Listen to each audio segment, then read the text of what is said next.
listening to Cowboy Corner. I'm Red Steagall here in the bunkhouse with Jake and Badger and old Dan and Leon and all the rest of the boys and our special guest, Mr. John Matthews from Shackelford County, Texas.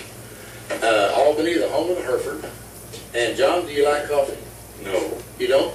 Would you drink a glass of water? Hello, everybody. It's TV back with you. Badger likes to just making up some turkey gravy tonight. It's just turkey hamburger meat, which I ain't crazy about turkey hamburger meat, but I had it, so I'm going to brown it up and see what it's like. And some of the things they did, it wasn't, I didn't buy it, it was given to me, so I'm going to give this a try. I've never had turkey hamburger before, but we're going to see how this turns out. It's supposed to be wild Mid-Eastern string of wild turkey of some kind. It come from a friend who got it from the slaughterhouse prepared and ground up in the hamburger. So I'm going to give that a try tonight. And let me turn that radio down. That's KWPR. Benita, Oklahoma. Got Oklahoma City too. It's Cowboy Corner, they call it. Old Western songs come on there sometimes. It's about 6 for news though right now. But anyway, back to talking about making turkey gravy. This is the first time I ever used turkey hamburger in turkey gravy. But I got this turkey gravy or turkey hamburger meat given to me from a friend of mine, and he was a good guy. He's passed on now, so we're going to give this stuff a try. It's been in the freezer for about 6 months. I think once it's well done, it should be just good as any other hamburger, I would think. And what I've got here tonight is just a can of turkey gravy. It's already ready. It says all you got to do is pour that in over your meat. And basically it is what they use at Thanksgiving. Now for quick fix it is. Now my sister makes a homemade, and so did my mom and my pa long before this.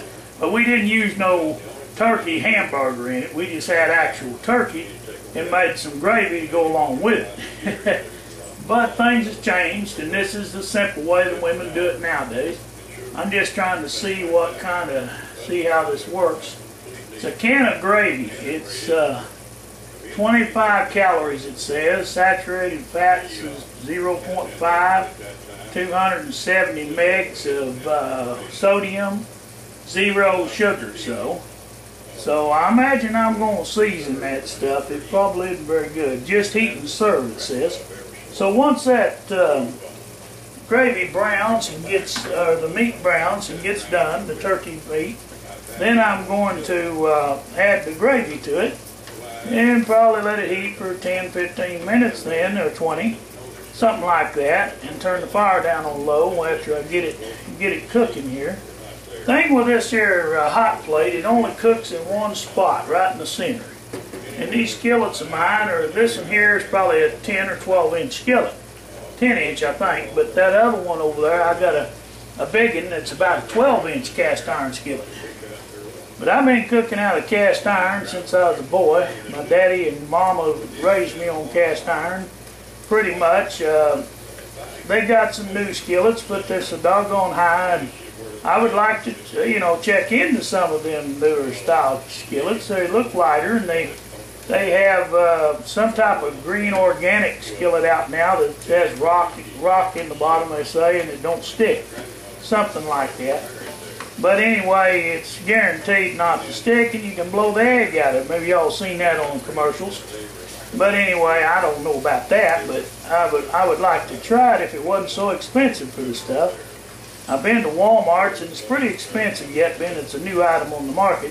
I'm just waiting to see how much recall they get if it causes any side effects, such as cancer and other things. That's why I've always stuck to cast iron. As far as I know, cast iron has never caused no cancer problems. Neither. But who knows?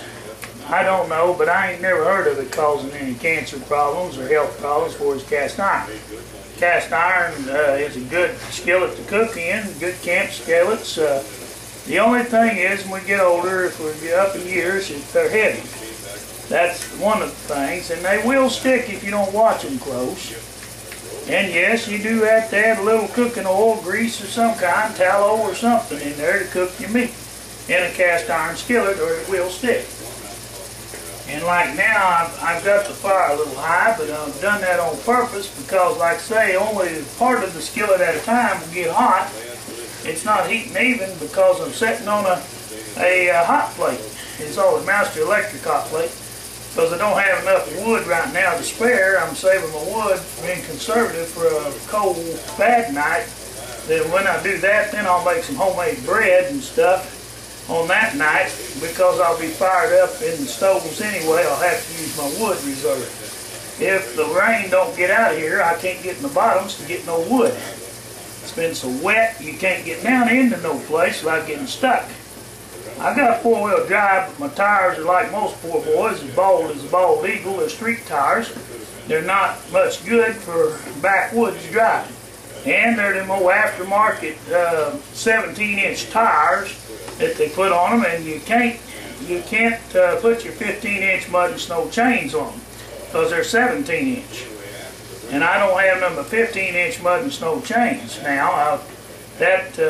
If the trucks would have been left like they used to be with 15-inch tires, and instead of going to that fancy mag wheel crap that they put on them, because I'm more about using than I am about pretty. Pretty's nice, but it don't get me nothing done. I like some practical, useful things. Back in my day, we had just regular old steel rim wheels, and they wasn't pretty. They were just rusty, old, nasty-looking wheels that didn't matter. You was going to be driving in the mud anyhow. You couldn't see what they looked like nohow. About in the backwoods where we lived. When it rained and when it was muddy, them wheels got pretty nasty looking, and we didn't bother to wash them off maybe once a year. When we washed the truck, where the rain might wash it off a little. That's when we washed our trucks that we worked with. They were there for practical purpose. Everything that I used was for survival. It wasn't there for prettiness. Now this truck that I bought a couple years ago, it's an F-150 four-wheel drive, very nice king cab truck. It's got 4 doors. Well, it does and it don't. It's got 4 doors, but it's the kind that opens up like the suicide door on the back. And you can't open them till you open the front doors. But there's enough room back there that you got a back seat that you can haul children back there if you wanted to, or your groceries and stuff, which I do. But it's a gas hog. For is that, it's got a big 400 under the hood, and it'll flat run down the highway. I kid you not. It's loaded. The only thing I don't like about it is they've got them computers and sensors all over it, and the small pump crap on there that you have to deal with now. And it won't run if you don't put it back on there right. You have to, in the small pump for them things, and the Cadillac converters and stuff cost about $430 to put back on there. That it's going to have changed out before too long. Or else it'll just smother out and shut your truck off and won't run efficient, and that's why you don't get as good a gas mileage with them when they don't. But they put that crap on there supposedly to filter and clean the air, and all it does is choke your truck down. The truth is, if you want to stop polluting the air, just stop driving gasoline motors. That's it. There ain't no real fix entirely. And those old small pumps and stuff is just going to fill up. When they smother out, that's it. All right, well, with the lesson talking about mechanics again on this four-wheel drive, I'll shut her off now, and then I'll come back on in a minute. I think I've talked probably 15 minutes, and I'll get back with you on the rest of it on the next session.